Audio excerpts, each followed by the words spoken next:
Hi, everyone. All right. The lighting's a little odd here today. I don't know why. Anyway, so just wanted to say hi to everyone who's here. It's going to be kind of an interesting discussion tonight, I think. I think I'm going to probably, I don't know, I'll make some people upset, I think. But anyway, it's got to be said. We've got to talk about this because I'm sick of hearing about it. Okay, so hi Ronald, how are you? Hi John, how are you? Hi Kathy, how are you? Hi Kat. Hi Leanne. Hi Barbara. Hi George. Hi Wendy. Hi Jane. Tons of people. And I don't see anyone yet from Facebook, so hopefully it's streaming there. Hi Faith, how are you? Um, Kat, I saw that your chickens are panting. Mine were the other day too. Yeah, it's very hot. I think we hit 100 degrees today. Very, very hot. Um,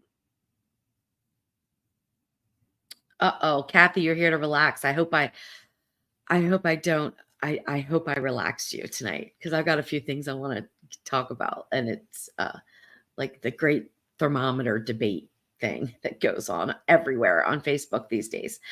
Okay. Hi, Carrick. How are you from Australia? I'm so excited to meet you as well.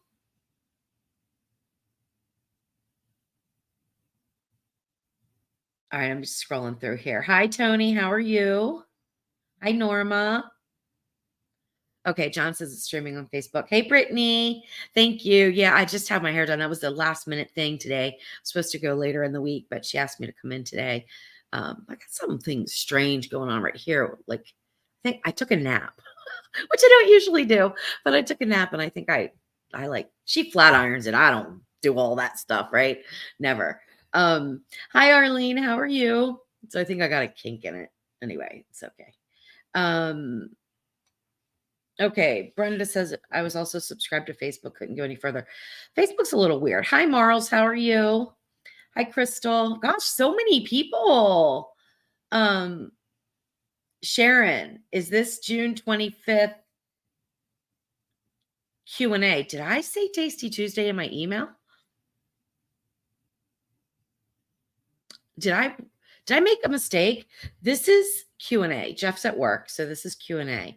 Hi Wayne. Hi Christian. How are you? Thank you so much. I appreciate that. D, did I say hi? Hi D. Um, hi Kolbjorg. I don't know if I said that correctly, from Sweden. How are you? 2:00 in the morning. Oh my gosh. Oh, I'll be sound asleep at 2:00 in the morning. Hi, Stephen. Hey, Debbie. Hope you're recovering well. Um, Arlene, oh, that's funny. Arlene says better a kink in your hair than in your neck. That's right. That's right. Hi, Terry. All right. So I see some people. Hi, Barbara. Barbara, I thought I saw something from you the other day that I wanted to respond to, and I couldn't find it when I went back to look for it. I just don't know what happened to it. I think it was, I don't even know if you were asking me a question. I don't think you were asking any questions. I think you made something, but I was going to comment and I lost it on Facebook. Facebook will show me notifications. Then if I go to like respond to them when I can, they're gone. Like I can't find anything. It's crazy. Hi Betty. Oh my gosh, there's so many people here. Um, okay, so Kathy is saying I never get emails when you come on. Okay. So that's because I have never been sending them because I didn't have a good workflow. I'm crazy busy, right? I think everybody knows that. But email is something that I'm trying to get a lot better at because of the way that the Facebook algorithms work and the way that just social media is. There's so much noise out there that if I have something that I want to communicate with people, email is the best way to do it because it goes right into your inbox. Now, of course, you opt into that. So, Kathy, first, what I would do is check to make sure that you are subscribed to my email list. And if you are, and you've gotten an email recently, because you would have gotten the email survey recently. If you don't see it, but you know that you're on my list, go to your spam folder because a lot of times they'll put things from me in spam, or that's just how it goes.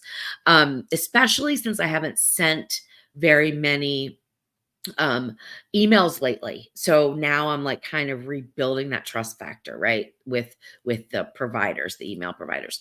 So check your spam folder. Then at the very bottom of every email, because this is a legality that has to be there, there is a way to update your profile, and also there's a way to unsubscribe. So if you go to update your profile, you can click the little button that says I want to get notified when the Salted Pepper hosts a live event, a class, a workshop, things like that. And I am going to work so hard on doing that on a routine basis. In fact, if you got my email, you know what I'm going to talk about tonight, because I talked about it in the email a little bit. I just said it's going to be a good one, because I'm going to talk about why telling somebody to cook to temperature and not time is not a helpful response. We're going to get into that in quite a little bit of detail, and then, which probably will take me about 10 minutes to say my spiel, and then we're going to have a group discussion about it, because I want to hear from you. And the reason why this is like coming up for me is because I'm sick of hearing it. There's truth to it. Don't get me wrong. There's truth to it. But I'm sick of hearing it in all these groups. It's like everyone is parroting this. Cook to temperature, not time. Cook to temperature, not time. Cook to temperature, not time. But you know what? If you don't know what the correct temperature is, and you don't have any idea of how long it's going to take, that's not helping you at all. So I'm just sick of it. We're going to talk about that. Okay. Hi, Bonnie. How are you? Hi, Robin. Hi, Joni. Hi, Tony. Hi, Jen. All right. 2 Tasty Tuesdays in a row would be hilarious. Yeah. Well, if Jeff's off, I like Tasty Tuesdays. They're fun for me. But not that this isn't, but they're fun. They're a little more fun, right? I mean, but yeah, but he works and I can't do it by myself because there's just too many moving parts to that. Hi, Carol. How are you? Hi, Kimberly. Gosh, there are a ton of people here. And I don't know if I have said hi to everybody. Hi, Linda.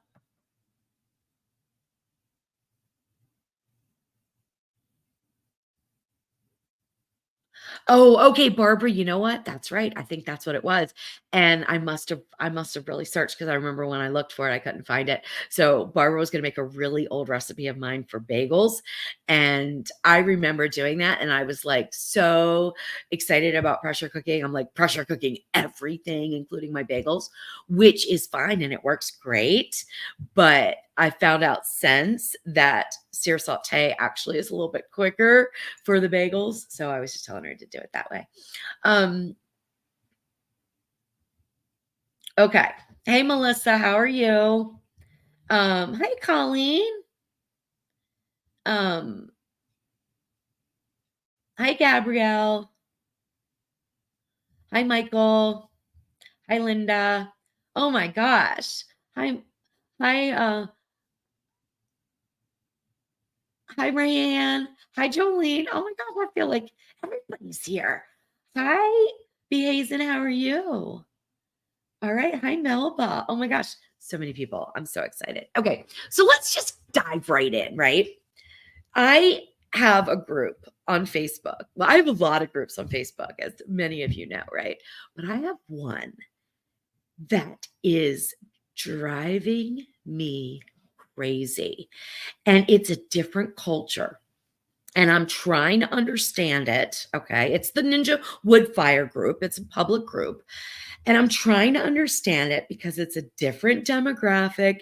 It's a different type of group than I'm used to. Okay. And everybody, not everybody, I should not make these broad things, but so many people in that group think they know everything. And I don't know everything. Nobody knows everything. And guess what? There's not one way to do something that is right and every other way is wrong. But for some reason, a lot of these people think so. And they're getting nasty It's okay to have an opinion, right? It's fine to have an opinion. It's fine to have success with the way you do something. But how you convey that to somebody else, you need to be nice, right? You need to be nice about it. I had one guy tell some other guy that he was stupid today. I'm like, I mean, because he asked a question. I mean, oh my gosh. Anyway, but a common theme people say, and of course, when you're asking how to cook something, what is the first things that come to mind? Well, maybe what function? How do I cook it? What's the best way to cook it? And then how long does it take and what temperature do I cook it on? So let's take it out of the smoker arena, right? Where we usually use some lower temperatures, but let's go to the oven. When you're making chocolate chip cookies, you want to know um the temperature to set the oven on, 325, 350, 375. What is it? And you want to know approximately how long those cookies are going to make. Because guess what? When you make a batch of cookies, you're not just cooking one tray. Usually you're making 4 dozen cookies at a time, and you want to be able to judge your time. So if I said, oh, no, just cook to temperature, not time, you're going to be like, what? Like, first of all, you're not going to be taking an internal temperature, most likely, of your cookies. That's number one. Just like you're not going to be taking internal temperature of your ribs, because it's very difficult to get an accurate reading for ribs. Okay. So you don't really cook them to temperature, so to speak. Okay. So anyway, it's not a helpful response at all. And there's also another little part of this is that how do we know if we're answering this? And I have seen providers, like recipe creators, say this over and over. And I'm sorry if I'm shaking my screen. I feel like I'm shaking it because it's a little hot topic for me. Okay. I see recipe creators just saying this over and over and over. Time doesn't matter. Cook to temperature, cook to temperature, cook to temperature. Oh, okay. But do you know what temperature you should be aiming for? Because honestly, let's take a cut of pork, okay? And let's take a pork loin, not a tenderloin. Let's do a pork loin. And let's talk about the stages that it goes through as the internal temperature increases. And I'll get to some of these comments, okay, in just a little bit. So I want to kind of concentrate so I get this out without going too much on a tangent. So pork loin, okay, and let's say it's 4 pounds, 4 pounds pork loin. So this would be a lean cut of meat. Hopefully, if you pick out a nice one, it's got a nice little fat cap, right? It's perfect for smoking, but you would not want to take it ordinarily all the way to 200 degrees internally like you would a pork shoulder, because it's not going to give you the result you want. However, if you're in a different cooking method, like a pressure cooker, you absolutely can take that pork loin up to 200 plus degrees and have it fall apart for pulled pork, because you're in a moist cooking environment versus a dry cooking environment of a smoker. And I don't care how much you spritz. The smoker's a dry cooking environment, okay? Doesn't matter. Even if you put a pan of water underneath, it's still a dry cooking environment. So you're going to have different results. So you might be coming from a pressure cooker background, or you could braise it in the oven in liquid and get the same results. So you might be used to taking a pork loin and cooking it to 200 degrees. Well, you probably wouldn't even know, because all you're paying attention to is that it falls apart and shreds easily for your pulled pork, right? So you might be used to doing it that way. You might crock pot a pork loin and make pulled pork out of it, right? So you're coming from that background. Now you just bought the Ninja wood fire, and you've got all these people telling you cook to temperature, not time, cook to temperature, not time. And do you know, should you cook your pork to 145? Should you cook your pork to 205, your pork loin? Do you know that? Maybe not. So that's why it's not helpful in and of itself. Are internal temperatures helpful? Yes, they are, but only if you know the result you want, the type of cooking environment you're in, and what your personal goals are, right? for that piece of meat. So if I'm going to cook a pork loin in a dry environment, I'm going to take it to about 135, and then I'm going to let it rest until it comes up to 145. With pork, it's a little pork loin. I want to clarify that pork loin. It's a little tricky of timing, because if you go too high, if you get into the 160s, which would be considered well done, you can definitely dry out the meat fibers too much in a dry cooking environment. So it is a little nuanced. So yeah, in that instance, I would want a thermometer, right? But I would want to know this is the time and about how long it's going to take, because how in the world can you plan dinner, my friends, if you don't know that your pork loin's going to take 2 hours in the smoker, or 4 hours, or 8 hours, or 20 hours, right? I mean, you need to know an approximate time. Is it exact? Nothing is exact in cooking. These are all things that we use together. So we use approximate times, we use approximate temperatures, because that will change too. And we use approximate internal temperatures. We use all of them to have the best results. But the most important thing is to know what results you want. And then we go from there. Is the smoker the best cooking environment? Maybe, maybe not, or is a grill function a little bit better? Is a higher heat better? So we go from there. So in and of itself, when somebody says cook to temperature, not time, it's not a helpful answer. And I wish that would just go away, honestly. Okay. So the other thing I wanted to share with you, because I hear this all the time too. I'm trying to think how it's worded, because there's a certain way that it's worded, and it just drives me bananas. Oh, you're going to dry out your meat if you cook it. I'm trying to think. I can't remember the instance, but you're going to dry out your meat. Okay. So a lot of people think these longer cooking times are going to dry out their meat. So what they're going to do is they're going to stop the low and slow smoking, and they're going to go up to a higher heat to get it done faster, because the longer cooking times are going to dry out the meat. Total rubbish there. Total rubbish. So low and slow, whether it's sous vide or smoking, affects the meat differently, and you will have juicier meat, even if it's cooked for 12 hours on a low temperature, than you would if you had a higher temperature for a shorter period of time. It's just the way it works. It's science. I'm not making it up. It's science. It's the way it works. So you don't really have to worry about drying out your meat on low temperatures. I mean, yeah, of course, if you take a lean cut and you keep it on the smoker for 14 hours, I don't care if it's at 150 degrees Fahrenheit, you're going to probably dry it out, right? You're going to overcook it. You're going to dry it out. But there is a lot more wiggle room. So for example, I did a turkey breast, and this is also going to, it might kind of blow your mind just a little bit. So I did a turkey breast, a boneless, yeah. It was boneless, skin on, but they don't really have much skin on them. I had to kind of like fabricate the skin over top. Like I felt like a doctor doing surgery on this thing, doing a skin graft. So it was a butterball boneless turkey breast that you get in the little package. I think you guys know what I mean.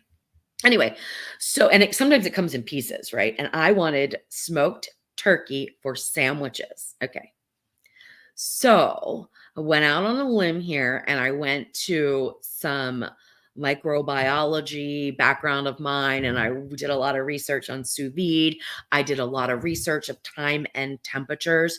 And the fact is that we pasteurize our meat through time and temperature, both. They are not exclusive of one another. Water content is another issue, but time and temperature are not exclusive of each other. So, for example, everyone probably knows like poultry. So we'll just stick with the turkey breast. If it hits 165 internal temperature, it is done. And it only has to hit there for 1 second. But if it hits 155 internal temperature and it stays there for, I forget, I think it's 18 minutes, but don't quote me on that. Okay. There's a time. It is just a safety as if it hit 165 for a second. Okay. So time and temperature is what pasteurizes food. That's why sous vide is safe. So we can smoke at lower temperatures and we can bring our meats up, like I did, to I think I brought it up to 155. I was hoping for the video, which I haven't done yet, that I wouldn't have to explain this to so many people, because I knew I'd get a lot of pushback if my turkey breast never came up to 165. I knew I would get a lot of people telling me that I was, going to kill people with my recipes or something like that. So I was like, oh, please rise up to 165 during carryover. Now, cylindrical meats intact, which this one was sort of put together, so it wasn't really fully intact. Which, what I mean is one roast that's cylindrical, like a pork loin, not a tenderloin, which is really tiny in diameter, but a bigger diameter cylindrical roast. Once you finish cooking it, you can expect it to have carryover heat 10 to 15 degrees because of the way that heat transfer works, right? Because we're cooking it usually at higher heats. But guess what? When you're cooking at lower heats, it does not have that much carryover heat. So that was something I learned. I did not know that before this little experiment. Okay. So anyway, so just to kind of recap before I get into the chat and we can talk about all these things. So thermometers are great tools to use in our kitchen, but there are also other things that go into making the perfect meal. And knowing about how long it's going to take is very helpful for planning purposes. And there isn't like one rule of thumb. So the other thing that plays a big role in how long something's going to take is, what is the starting temperature of the meat? So usually I leave meat out for an hour or so. It doesn't totally come to room temperature, guys. I mean, it's just not going to work that fast, especially if it's a big roast like a pork shoulder. It's certainly not going to come all the way to like 68 or 70 degrees internally at the deepest part. So usually I've always just brought them out an hour, maybe two, before I start to cook them. But lately in my recipes, because I have tested a ton of recipes, but they are not quite there yet, because guess what? When I do a recipe for the smoker, you're going to know approximately how long it takes, and you're going to know what the different internal temperatures, because that's another thing. Meat doesn't register the same throughout, even if you're in the same part, but that's a whole nother thing. It's a whole nother can of worms. So anyway, and now I lost my train of thought. I hate when I do this. I hate when I don't remember what I was saying. Anyway, oh, John, can you get me back on track if you remember? Well, I'm sure you remember, but if you could leave a comment and tell me, what was I talking about? I know I was talking about the roast, talking about the temperatures. So in my new recipes, I am now taking the meat straight from the refrigerator to cook, because that is something we can all duplicate, right? You can take your meat directly from the refrigerator, and if it's been in there for any good amount of time, you're going to have the same starting temperature that I did. And that is around 40 to 42 degrees, okay, internally, because that's what temperature your refrigerator should be set at, around 40 degrees or lower. So that's going to help a little bit, I think. Okay. And so we have the same starting temperature of the meat itself, because that impacts how it cooks along, right? So meat goes through stages. I'm gonna end on this, and then we're gonna talk about whatever you guys want to talk about. So meat goes through stages. All meat goes through stages, right? Certain cuts are better for certain preparations than others, right? They just lend themselves. Like pork shoulder, I think, is better for pulled pork than a pork loin, but you could still do it with a pork loin. It's just going to be a lot leaner. So meat goes through different temperatures. So let's take a steak, for example. So I like my steak, or let's take I'm trying to think of something. Well, any kind of beef roast. Let's just talk about a beef roast. Any kind, doesn't matter. when you start looking at temperatures of doneness, right? Let's say you like it rare, okay? And you're going to shoot for around 125 degrees internally.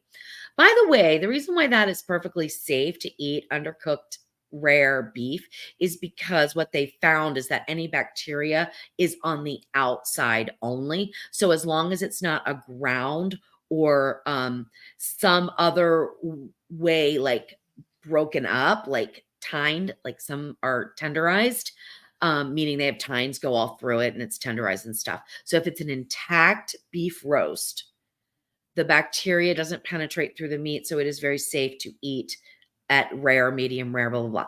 The other thing is it's not blood inside. It's called myoglobin. It's about how the muscle works and things like that. Same thing with pink and chicken. It's not blood, it's myoglobin. Okay.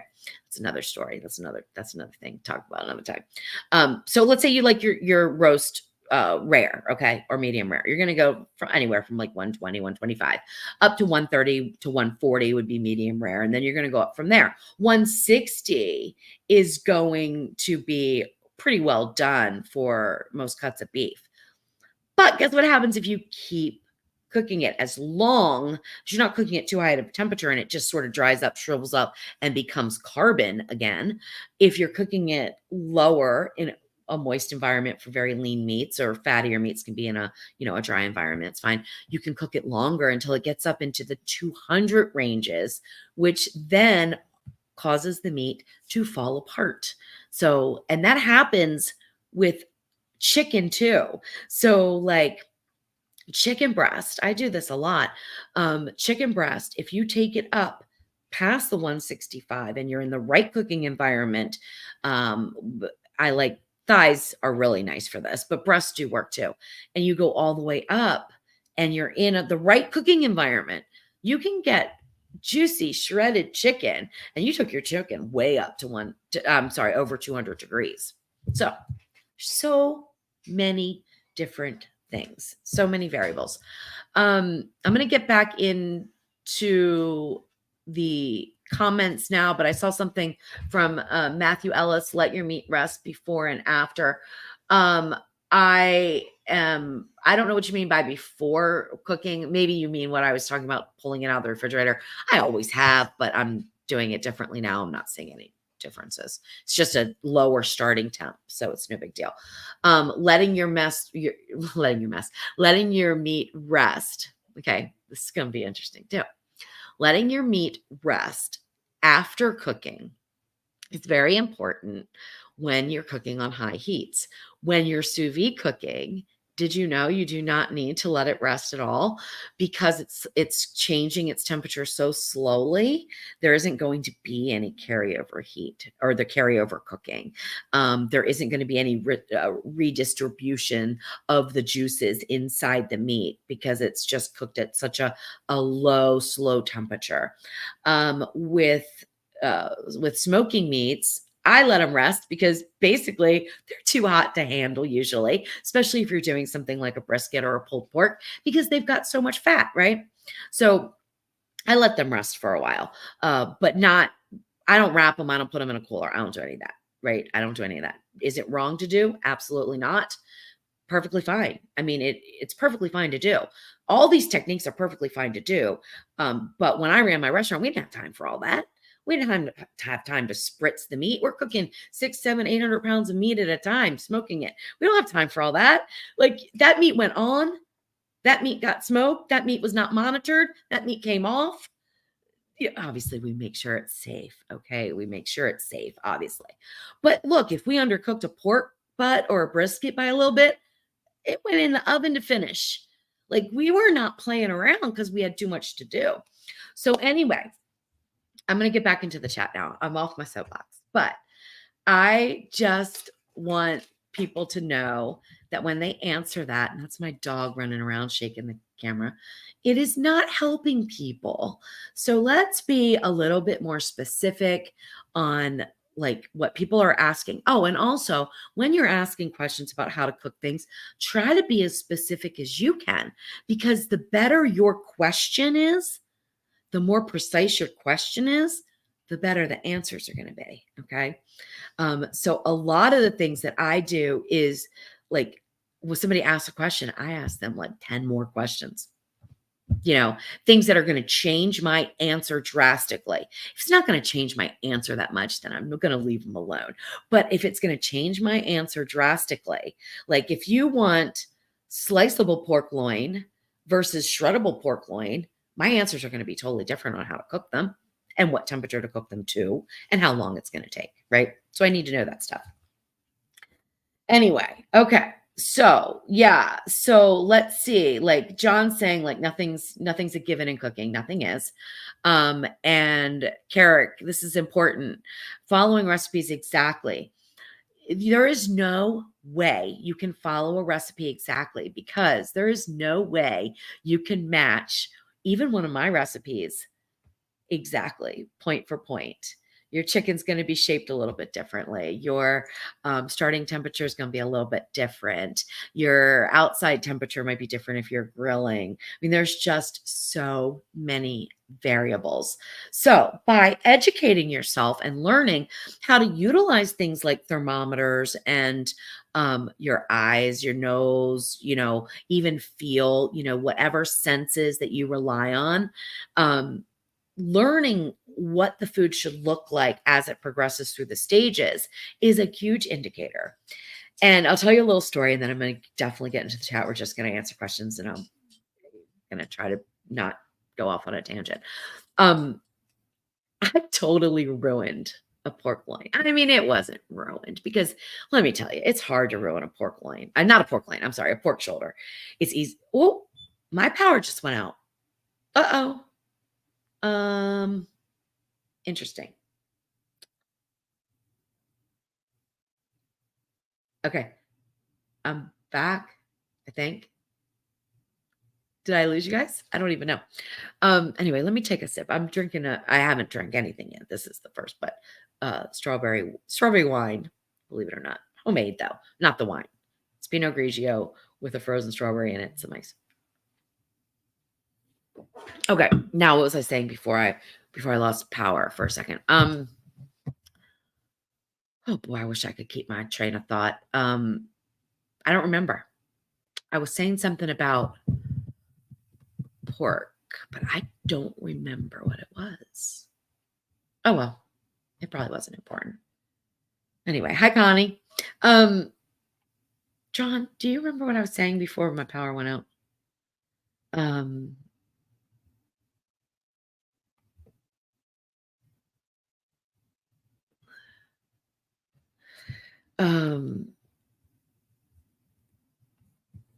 John, that's a good point. Yes, altitude can affect time and temperature a lot. And that is something I have zero experience with because I have always lived at sea level. So it is very difficult for me to even help people at altitude. I mean, I try to do the research. Pressure cooking there's a little formula, but I don't have any experience with that. So it's very difficult. All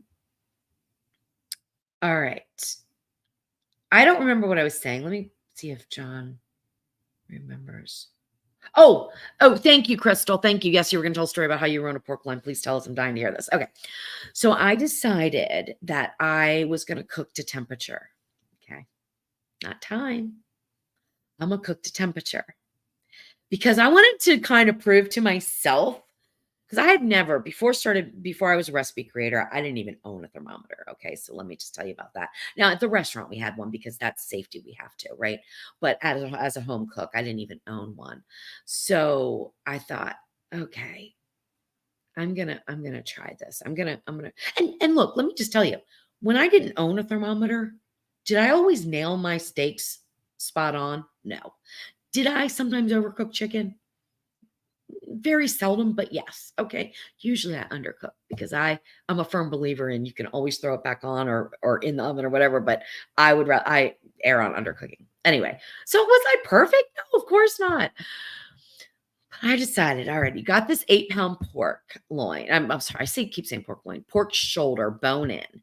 You are going to probe it. You are going to cook it to temperature. You are not going to listen to any other instinct you're going to cook it to temperature. So it didn't even have a stall period, which if anyone wants to know what that is, I can talk about it. Although I don't experience them much and I don't know why. They are real. They do happen. It's because of evaporative cooling, but I don't encounter it a lot. Or maybe I just don't pay attention enough because I just put that meat on there and I forget about it. Like it's done, right? It's on the smoker, it's done. I don't worry about it. So maybe I'm just not paying attention because I don't probe things, right? I don't monitor the internal temperature because I never have. Okay, so I probed it. It went through the stages as expected. I monitored the temperature every hour. It was the most labor-intensive cooking thing I've ever done in my life. I wanted to just fall over with exhaustion. I'm like, this is no fun, right? At all. But I did it. So it went fine. It went fine. It was getting up into about the 190s. And I did what you're supposed to do. And that is check a few other places in the pork to find the lower temperature because all of the pork, even if you think you are spot right in the middle, the way heat transfer works from the outside in, there can be cold areas in your meat. And you're supposed to find those and go by the lowest temperature and cook that until it reaches, let's say, 200. Okay, 200 to 205 is the goal, right? I found a temperature of 174. And I'm looking at this meat and I'm thinking, it's kind of looking done to me, but nope, I'm cooking a temperature. So I keep the probe in that 174 temperature. It was the worst pork shoulder I've ever made in my entire life. It was dried, not dry, like, because it has so much fat, it's not dry. The bark was weird. There wasn't enough rendered fat. It was all just kind of hard. And it cooked for like 3 more hours. And that spot never got above, I got it up into the mid to high 190s, but it never did hit 200, 203, 205. Never, never.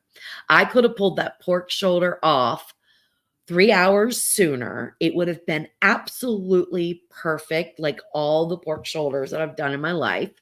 But I relied on a thermometer over and above my common sense, which comes from experience. So common sense is one of those things that isn't really a thing. It comes from experience because I've cooked so many pork shoulders in my life that I just know when they're done, right? If you haven't, you're not. That's why I wanted to bring this up. The thermometers are great. Probing is great. Verifying with facts and data is great, but it doesn't take the place of taking a fork or 2 forks, going on to the pork shoulder. And I'm talking about smoking, but this could be in the oven. You want shredded pork shoulder, right? Nothing is going to tell you if it is done more than taking 2 forks and start to shred it. Does it shred easily? Does it look moist and delicious? Give it a taste. Does it taste good? You're done. It's done. It's good. Serve it up. If you run across an area that is a little undercooked in your pork shoulder, then wrap it up, throw it back on. But meanwhile, you're eating dinner 3 hours. I had to send poor Jeff home. I said, Jeff, we're not having pulled pork tonight. He said, why not? I said, because my thermometer won't let me take it off the smoker. So anyway, all right, that's my piece. And I don't know how long I was talking, 40 minutes. That's a lot. I said I would get it done in 10 or 15 and I didn't because that's just who I am. All right, let me go over to these comments and let's see. That is definitely my right now thing that's just getting on my nerves. Okay. And I've seen some people like be mean about it. It is one thing to be nice about telling somebody, get a thermometer. But I've seen people be downright mean about it. Like, you don't know their circumstances. Maybe they can't go out and run and get a thermometer. So help them out or shut up. That's basically the bottom line. In fact, I'm about to post in that group, that that rule we all learned in kindergarten. If you don't have anything nice to say, don't say anything at all. That's going in there. And I'm starting to get the hammer down and I'm just banning everybody. That's nasty. I can't stand it. It's driving me crazy. Hi, Brian. Um, Hi, Bonnie. Okay, let me go down now. Okay. Let's see. I saw all those. Um,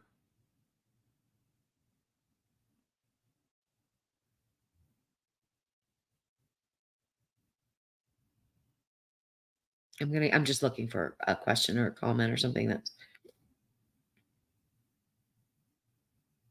Oh, Jen's gonna make the smoked potatoes. So yeah, that's awesome. They are so good. They're not real smoky though. Don't like expect full on like you're really getting a lot of smoke. They are very mild, but I thought the hint was so nice. And just make sure that you don't peel that one little outer skin off. I mean, you peel the skin off, that's fine because it gets real papery the way that I do it.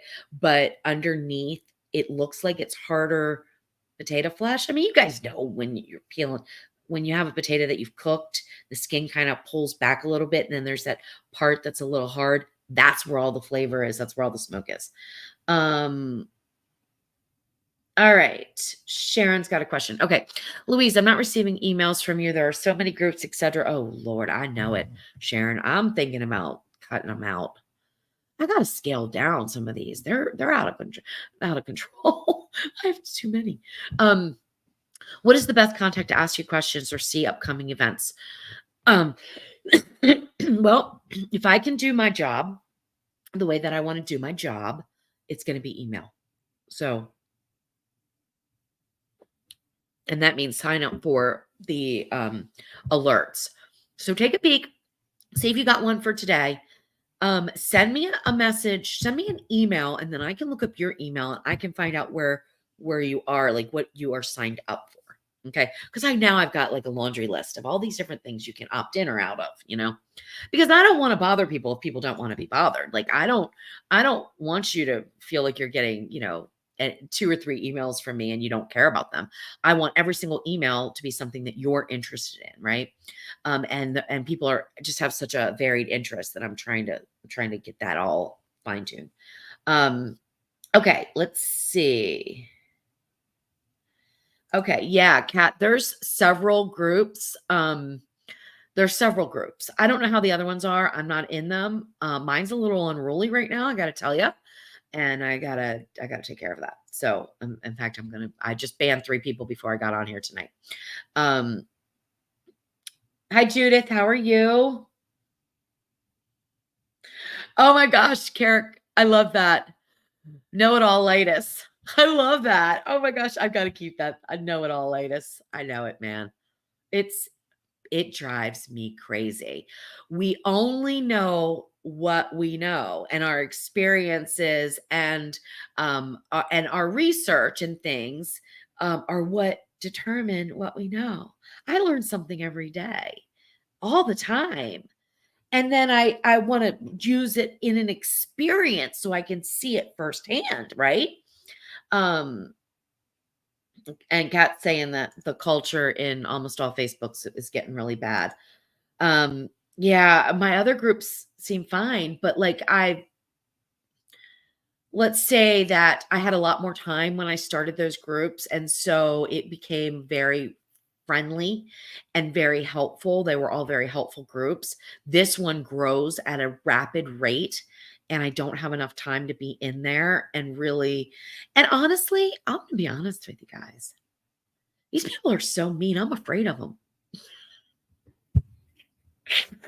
Like I think I'm going to comment and try to help somebody out. And I'm like, they're going to jump all over me.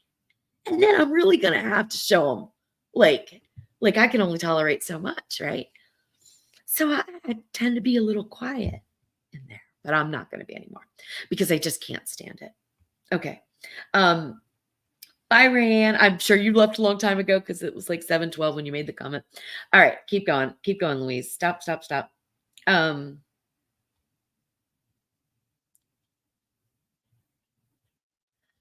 Hi, Kathy. All right. Let's see. I'm just looking, guys. Um, okay, I think now I'm down to where John said about the power, so that's good. Okay. Um,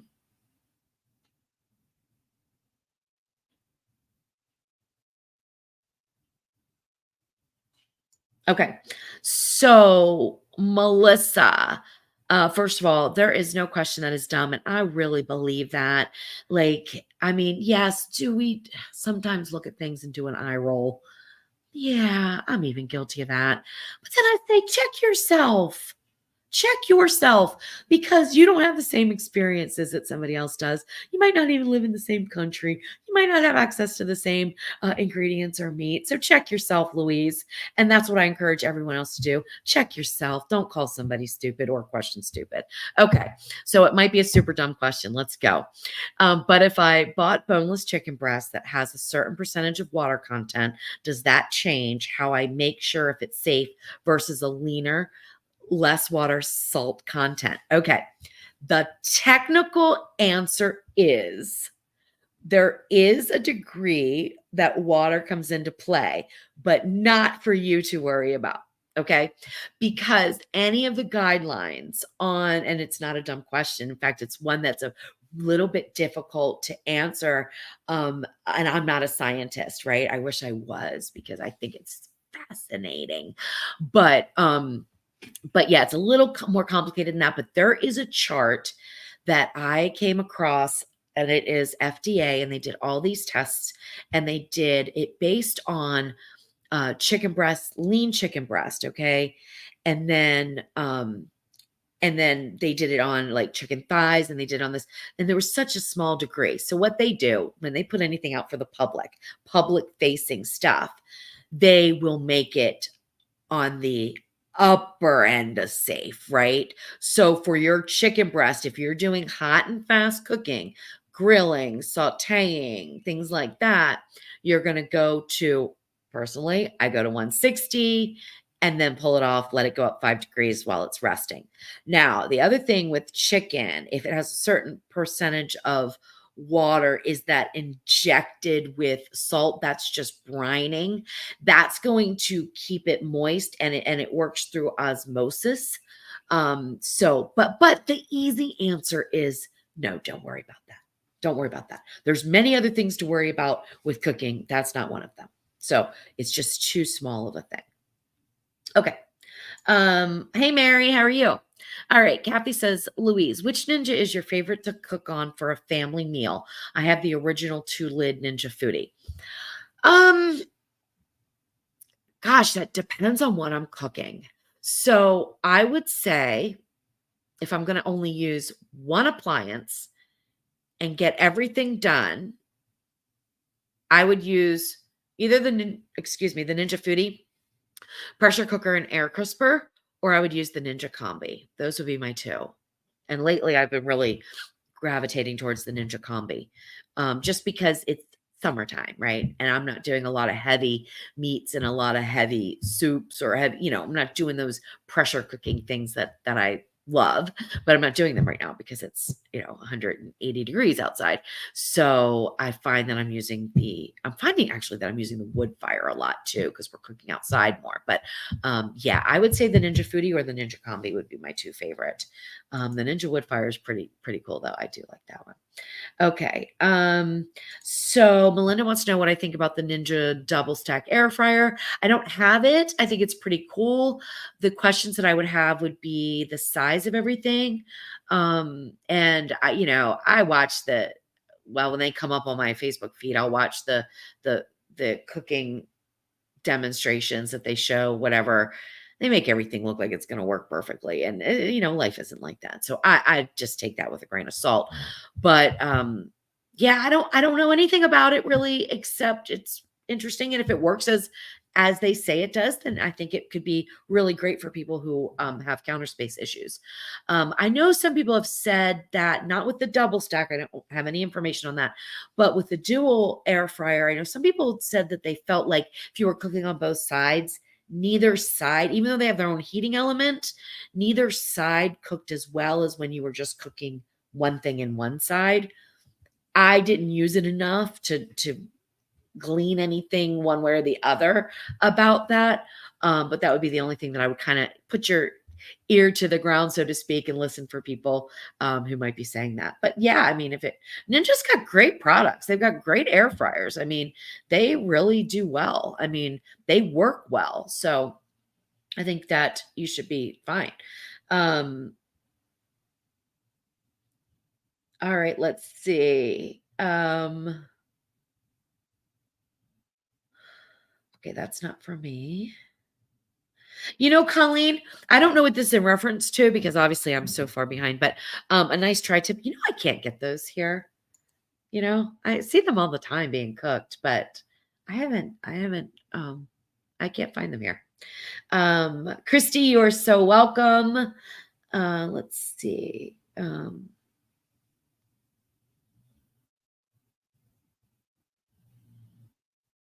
Oh my God, Brittany, you are so hysterical. Brittany, shredded chicken is better than any other form of chicken. I refuse to accept any other point of view on this. I love you, girl. You're so funny. Um, okay. Let's see. Matthew, I hope we finished up what you were talking about. Um, I keep saying, yes, I meant temperature. I hope I answered that or we talked about that. I don't remember though. Okay. Let's see. Yeah. So Leanne says in my groups, I recommend a thermometer. Lots of people are. I do tell them to cook to temp, but I always say how long my recipe took and what temp is safe. Yeah. Yeah. Recommending a thermometer is not the problem. I mean, like the thing is, if you're not having good results, having a thermometer is helpful. I'm not saying it isn't. It is helpful. It's just not the end all be all that everybody seems to make it seem because you have to have other bits of information go along with it. You have to know what you want your food to be. Then you can know or find out what the end goal temperature would be because it's different. It's different for different things. Um, Oh, Mike says, thought the sign behind you said Guinness, but kindness is just as good. Yeah, yeah, Guinness. Yeah, yeah. I think it says, what does it say? Always choose kindness. Okay. Um, Okay, so Miss Shea says my chuck roast always comes out tough when I pressure cook. What am I doing wrong? Okay, so it could be that you're not cooking it long enough, or it could be that you're cooking it too long. So there's two things there. So I would need to have a little bit more information, like how long are you pressure cooking it for? Are you doing a natural release? Is it in the liquid or is it above the liquid? What size chuck roast and what is your end result? That is the most important thing is what is your end result? Because like I might think of a chuck roast as a pot roast, so I want it falling apart. Like I would serve it as a pot roast and falling apart, right? With potatoes and carrots and things like that. But just because that's how I grew up eating a chuck roast doesn't mean that that's how it has to be served. I mean, a chuck roast, you can actually slice it. It's not the best for that, but you can actually cook it to a certain temperature and you can slice it and it tastes fine, right?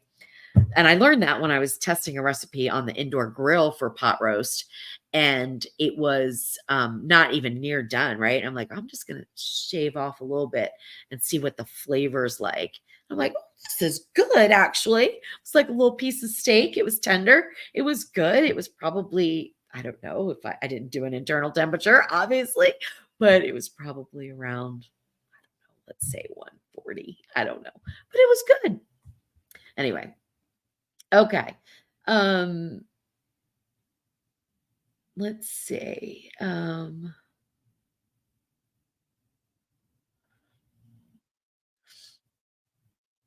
All right, I haven't read this yet. Hey, Louise, any help with cooking chicken breast in water? How to stop it from becoming rubbery?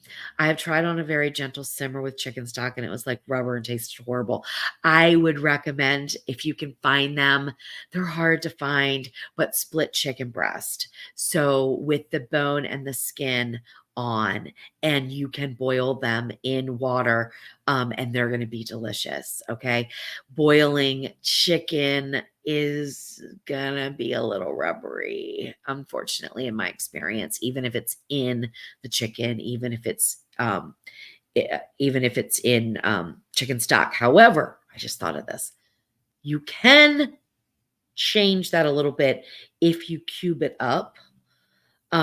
And you're going to be able to cook it for a little bit less time. So a whole chicken breast heat transfers, right? Outside in, except in a microwave, which is so mind blowing to me.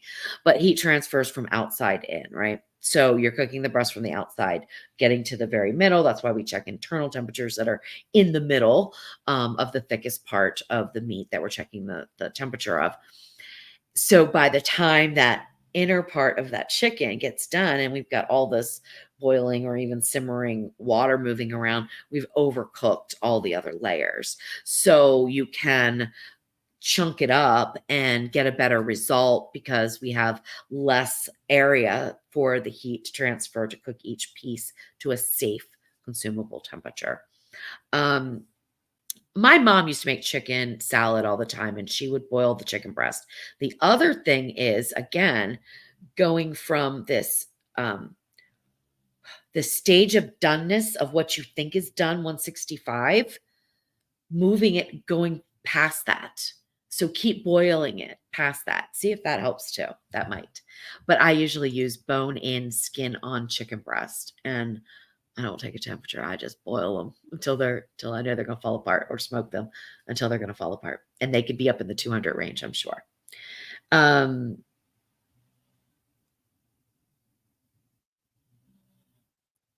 all right, let's see. Okay. I see people are saying I ruined a pork loin. I ruined a pork shoulder. 8 pounds. I mean, it wasn't ruined. You put some sauce on it, it was fine. But yeah, not good. Um, not like I'm used to. Not at all. Okay. Um,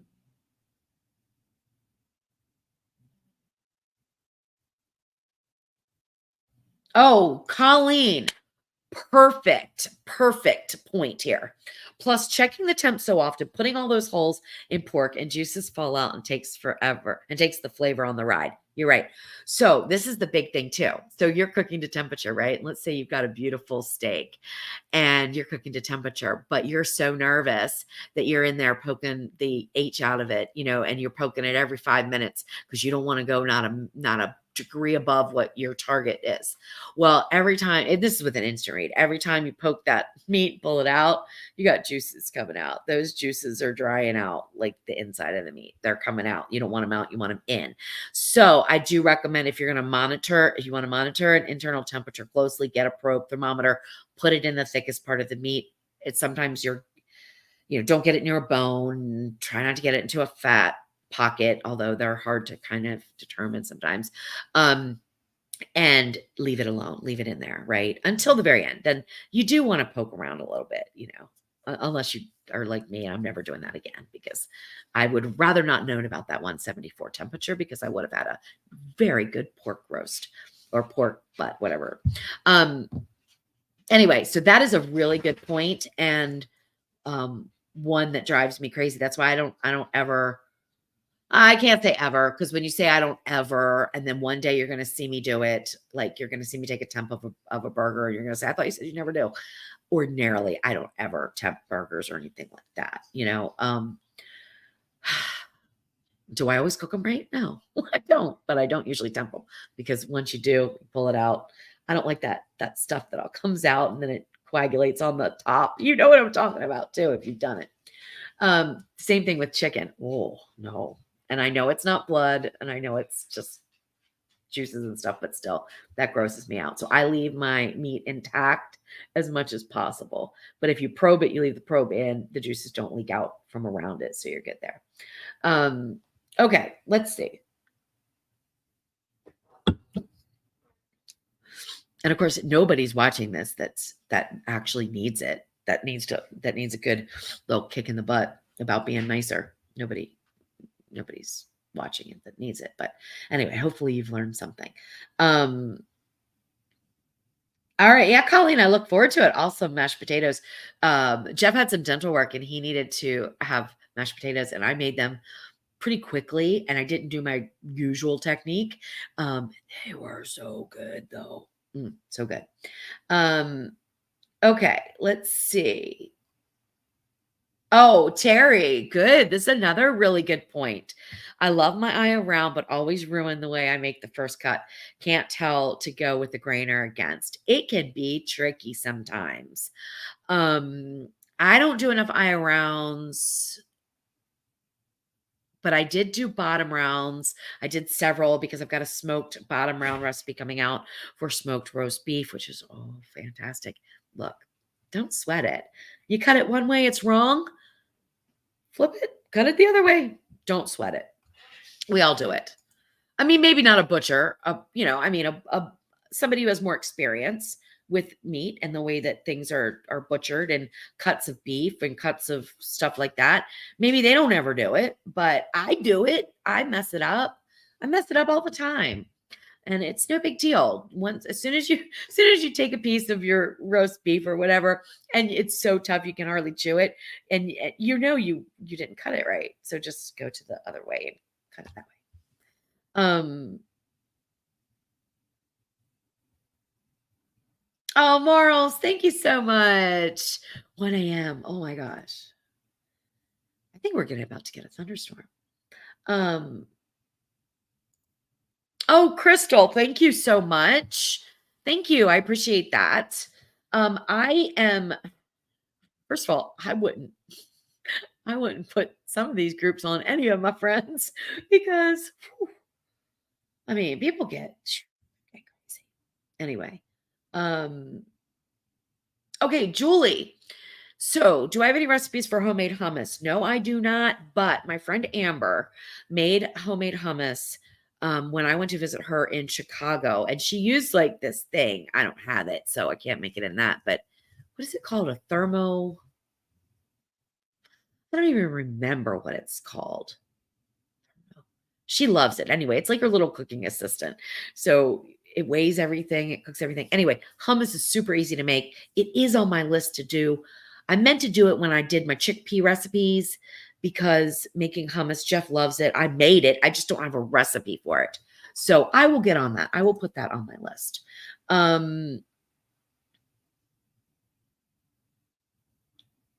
Okay, let's see. I'm getting down here. Let's get down to business.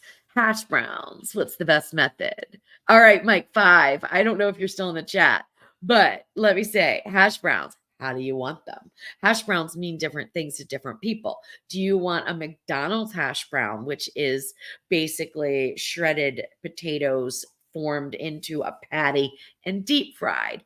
Or do you want hash browns that is, what is that? Famous breakfast place, especially in the South. I personally can't stand it, but what is it called? Anyway, their hash browns are totally different. They are shaved, but they're skillet done. So they're shredded potatoes, but they're skillet done. So that's a different way. And then there's another. I've even seen hash browns with, I don't consider these hash browns, I consider these fried potatoes, but I've even seen them called hash browns when they're cubed potatoes with onions. Okay.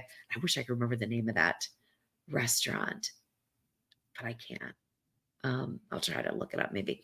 So, Mike, I can't answer your question because I don't have enough information. What type of hash browns are you going to want to make? Because my answer would change quite a bit. But I do have a recipe for homemade hash browns, McDonald's style, on my website, and I use air fry for that. Okay. Let's see. Okay, Colleen, I'm going to read that. I'm going to read that on screen. Something I started doing for rice as a side with Puerto Rican or South American food. I add a teaspoon of turmeric and 2 tablespoons of key lime juice to the water. So tasty, and turmeric is up there. Okay. Turmeric, for some reason, I've never gotten into that spice. But I know it's good for you. I'm interested in Puerto Rican rice and beans. If anyone knows authentically how to make them, and there was another thing that I got, and I don't remember the dish. Jeff and I were flying from Miami, and we ate at this airport restaurant. And I'm telling you, I can't remember. Was it just their beans, or was it? I don't remember. I don't think the rice was with the beans. I think the beans were separate. Wasn't like a mixture. I don't think. Gosh, I don't remember. The flavors in these beans were so delicious. I've been dreaming about them, and I need to learn how to make them for myself, and I want to do it authentically.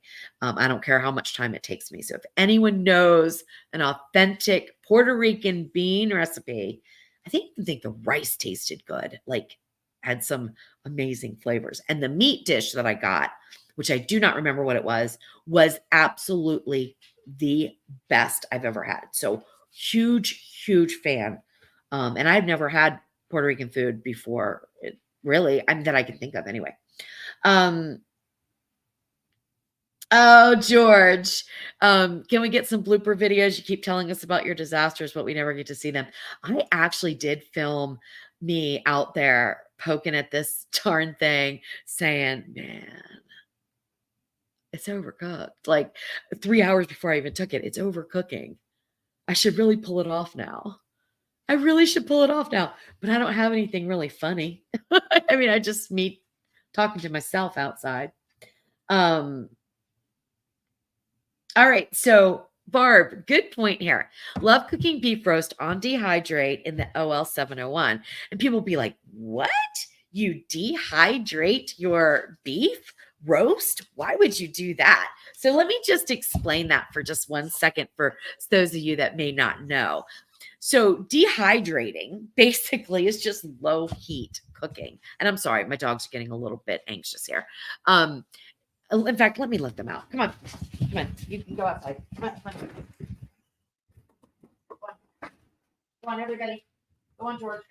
There you go. There you go. There you go. Okay. So,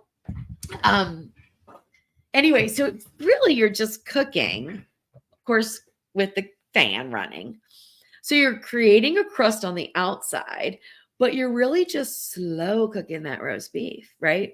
Now I tried it. I wasn't as much of a fan as doing a hot cook for the crust and then just letting it sit in there warm with the fan turned off. But I think I had a small roast and I think it just got too much underneath where the crust would be and started to dry out the actual meat and make it hard, and I didn't like that. But it is a very viable cooking method for your roast. Okay, so Crystal says, I have the Instant Pot Duo Crisp. I've heard that the slow cooker feature does not work that well on those, but the 2 times I've used it, it's been awesome. What's your opinion? I think, again, it's experience and expectations. So they say the slow cooker function on the Ninja Foodie doesn't work either. Tons of people say that. You'll see it in every Facebook group over and over and over and over. Another parroting comment, right? So same, cook to temperature, not time. It's parroted over and over. So is this. Slow cooker feature doesn't work. Don't even bother using it. Half the people that are parroting haven't even tried it, right? And I know this for a fact. I'm not just making this up. I know this for a fact. So, first of all, let's learn a lesson from that. Let's not parrot information unless we know personally that it's true. I kind of have this thing, and I tell people, like, if it's not my story to tell, I don't tell it, right? So just because you read something somewhere, you can take that information in, but you don't have to parrot it back out to other people because it may or may not be true.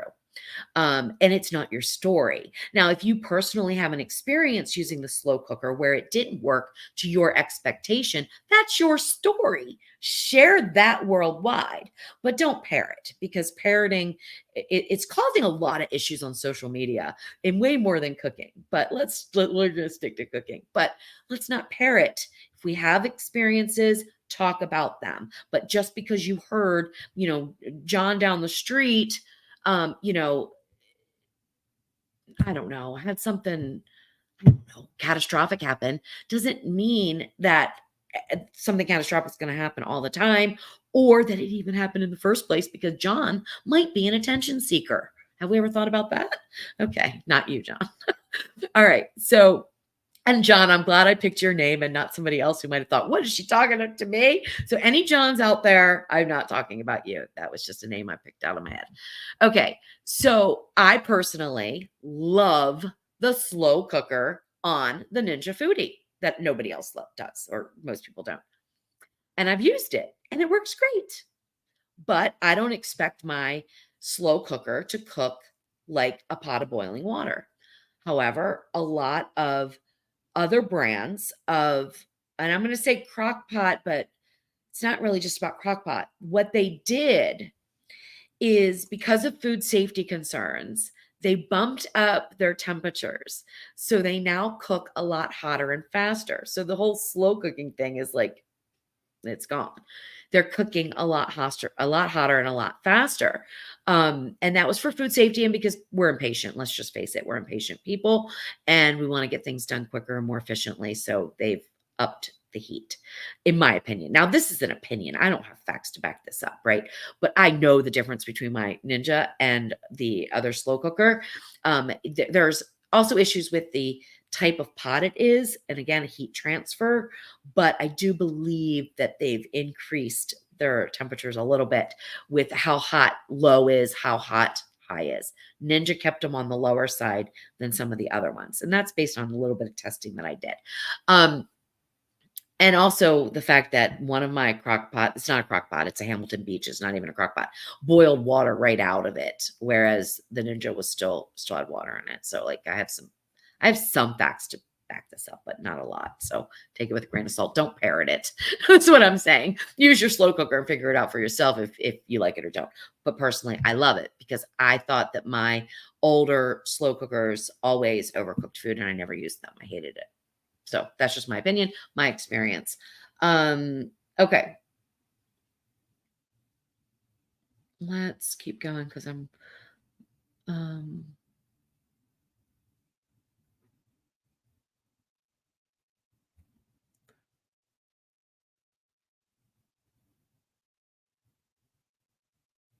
Jolene, you're nice. You're nice. You're nice. Look, we all have bad days, right? I mean, just don't take it out on other people. You know? Do what you want in the privacy of your home. Say what you want. Do your eye rolls. But scroll by. You don't have to engage and be nasty. Okay. Oh, John. I always use the toothpick on the grain side when I'm cooking so I know which side to cut. That's a nice little trick. Yes, Colleen, it was a Thermomix. That's what it's called. She's begging me to get one. That's my dog now barking to come back in. It's not IHOP, Waffle House. I think it's Waffle House. I think so. Let me look.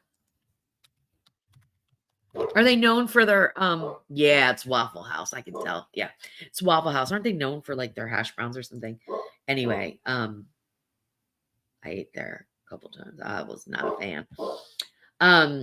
But then again, I'm a picky person, so don't parrot that either. Like, it's not that Waffle House is bad. I'd rather make my own. Okay. All right. Let's see. Don't diss Waffle House. I know I can't stand it though. Oh my gosh, I can't stand it. All right, I'm gonna keep going. Lots of comments about crackle. You know what? It might have been, Colleen. It might have been the Ropa Vea, which I know I did not say correctly. So, you know, it is. But I think that might have been what I had. Because I remember looking and I think I got the right kind of cut. I think it was a skirt steak. And I think like I have to fry it, right? Anyway, marinate it. And then I think you deep fry it. Oh my gosh, the textures were so amazing. Anyway, okay. So, and then Mark gave a hummus recipe. So you can use that, whoever wanted the hummus, which I don't remember now. So sorry about that.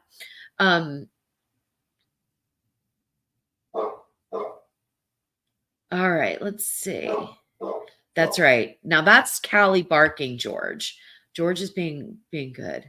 All right, I'm gonna keep going. Let's see. All right, Crystal says there should be 2 buttons, one for high, one for low. But of course, they don't think about blind folks. I guess that's just how I live my life. Yeah, are you talking about the slow cooker, Crystal? I don't even know. I honest to goodness, I don't even know how people cook without seeing. I'm amazed all the time um about that, because there are so many things that, I know I take for granted. Just like Crystal was one of the first people that contacted me and told me on my YouTube channel that, like, when I'm showing something, talk it through, um, and explain what I'm seeing, because she can't see it. That was the most valuable advice that I got as a newer creator, because I'm so, I just took it for granted, and I'm like, and it should look like this, you know? But if you can't see that, that does you no good, right?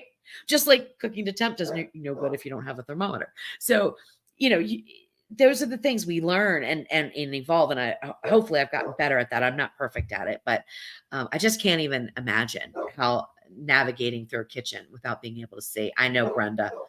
I know. They need. I gotta let her. She won't stop. She will not stop. So let me grab them real quick. All right, guys. Well, I think I did. Well, I know I did all the talking. But does anyone have any other questions? Come on, George. George.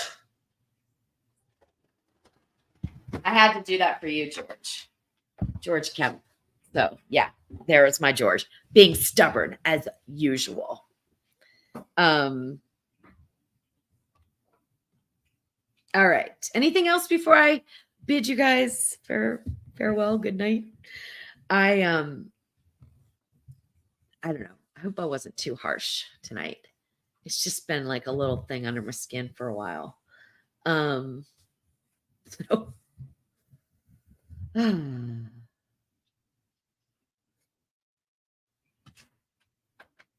all right. I don't see any comments. John, are you going to throw me a curveball tonight, or are you leaving me alone? John likes to throw out questions that I sometimes don't know the answers to. Oh my goodness. Thanks, Carrick. Now I got to go into this group and start getting rid of people. Oh,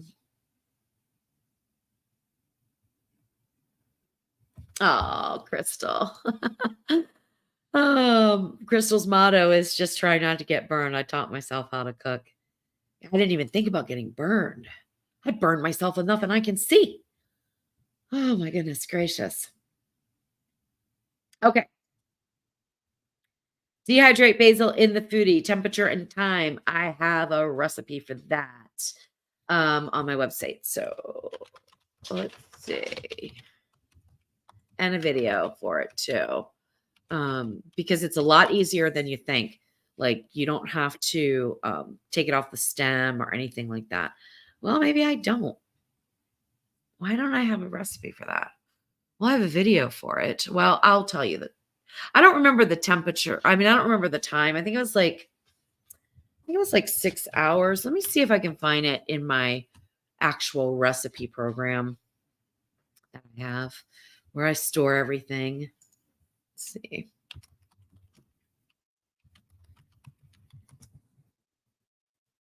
Okay, I'm not seeing it. That's an old one. Like, I just put it out not that long ago, but I made it a really long time ago when I had a lot. Nope.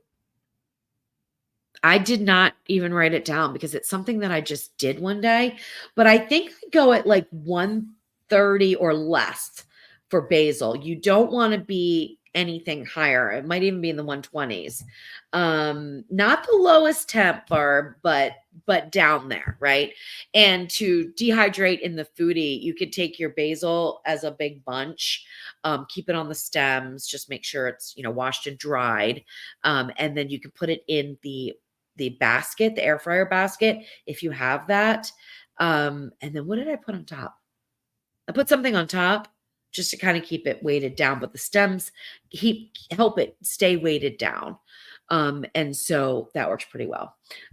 It's really easy though. I do have it on YouTube. So let me find it there.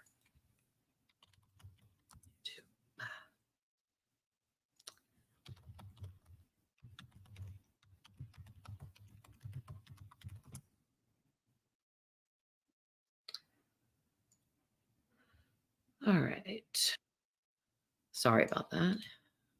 All right, I'm going to put this in to the chat right here. There you go. And sorry I don't have that information. I guess I just need to write that post, right? Thank you. Thank you, Wendy. I get blonde highlights all the time. I think the light is kind of making it look a little bit blonder than maybe it is. But I don't know. Jeff did say the first thing. He said, "Oh, she really lightened your hair this time." I'm like, "Okay." Well, we're going on vacation. We're going to the Bahamas, so, you know, I want to be blonde, right? Okay. Um Oh, that's so nice. I'm so glad. I'm so glad. So next week we do cooking. So next week we're cooking in the kitchen with Jeff. Um, Now let me get my calendar here, and because I do have some things going on, and let me look at the month. Okay. So July 2nd, we will be here for Tasty Tuesday. And then the 9th and the 16th, we're on vacation. So we'll be back the 23rd, and that would be, let's see, Q&A, and that would be for another one of these. And I don't always start off with a topic or anything. So a lot of times we'll just go right to the questions in the chat if we have any or anything. But kind of, I was kind of hoping that we'd have a little discussion about the thermometer, but I talk too much. So I need to keep that one a little bit. I need to learn how to zip it. Okay, guys. Well, I am gonna hang up the phone now. It's the hardest part of the night, saying goodbye to all you guys.